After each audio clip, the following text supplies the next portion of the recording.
क्या आपने ध्यान दिया है? आज का बच्चा पहले से ज़्यादा पढ़ा लिखा है, लेकिन पहले से ज़्यादा बेचैन भी है। उसके कमरे में सब कुछ है, मोबाइल, इंटरनेट, अच्छे खिलौने, अच्छा स्कूल। फिर भी उसके मन में खालीपन क्यों है? क्यों इतने बच्चे सफल होने से पहले ही थक जाते हैं? शायद समस्या बच्चों में नहीं है, शायद समस्या उस अदृश्य दबाव में है, जिसे हम लोग प्यार समझ बैठे हैं। आज हम समझेंगे माता-पिता का दबाव बच्चे के मन को कैसा तोड़ता है। गीता इसे अज्ञान क्यों कहती है और सच्चा मार्गदर्शन वास्तव में क्या होता है? मनोविज्ञान कहता है मनुष्य का मस्तिष्क दो अवस्थाओं में काम करता है। पहला विकास अवस्था जिसे ग्रोथ स्टेट कहा जाता है। दूसरा जीवित रहने की अवस्था जिसे सर्वाइवल स्टेट कहते हैं।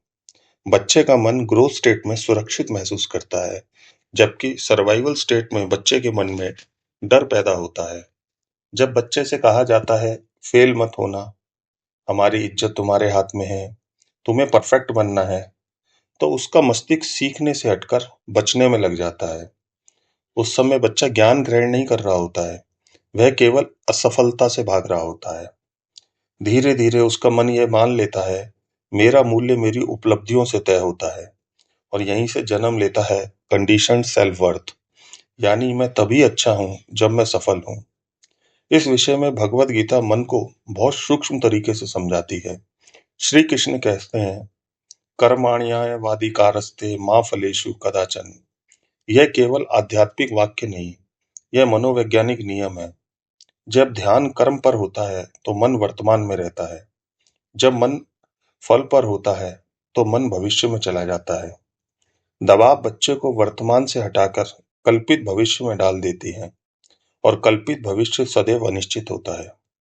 अनिश्चितता स्थायी चिंता उत्पन्न करती है, और गीता कहती है फल की आसक्ति बुद्धि को भ्रमित कर देती है। इसलिए दबाव वास्तव में बुद्धि का विकार है। इसको थोड़ा और गहरा समझते हैं। भारतीय दर्शन का सबसे क्रांतिकारी विचार है स्वधर्म। हर आत्मा एक यूनिक प्रकृति लेकर जन्म लेती है। कोई संगीत में जीवन महसूस करता है, कोई गणित में, कोई सेवा में। लेकिन समाज का एक ही डेफिनेशन है सक्सेस। और माता पिता अनजाने में बच्चे से पूछते हैं तुम वह क्यों नहीं बन सकते जो दुनिया सफल मानती है। गीता कहती है श्रेयांस और धर्मो विगुणा।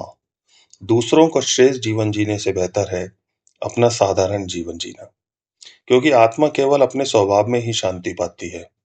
जो बच्चा अपनी प्रकृति के विरुद्ध जीता है, उसे बाहर सफलता बेशक मिल जाए, परंतु उसके अंदर एक शून्यता पैदा होती है। कुरुक्षेत्र में अर्जुन टूट चुका था। कल्पना कीजिए अगर श्री कृष्ण आधुनिक माता पिता होते तो शायद कहते डरो मत, लड़ो, वरना लोग क्या कहेंगे। लेकिन उन्होंने ऐसा नहीं किया। उन्होंने अर्जुन को ज्ञान दिया, अर्जुन को समझ दी, उसकी चेतना जगाई, और अंत में कहा यथा इच्छसि तथा कुरु, और निर्णय अर्जुन पर ही छोड़ दिया। यही सर्वोच्च पेरेंटिंग है। मार्ग दिखाना, जीवन नियंत्रित करना नहीं। याद रखिए बच्चे हमारे माध्यम से संसार में आते हैं, हमारे स्वामित्व में नहीं। वह हमारे अधूरे सपनों को पूरा करने के लिए नहीं है, वह अपनी चेतना को प्रकट करने के लिए जन्म लेते हैं। गीता हमें सिखाती है प्रेम वह है जो स्वतंत्र बनाता है, शिक्षा वह है जो भीतर की प्रकृति जगाती है, और माता पिता वह है जो दिशा देते हैं, बोझ नहीं। क्योंकि जब दबाव समाप्त होता है तभी प्रतिभा जन्म लेती है। धन्यवाद।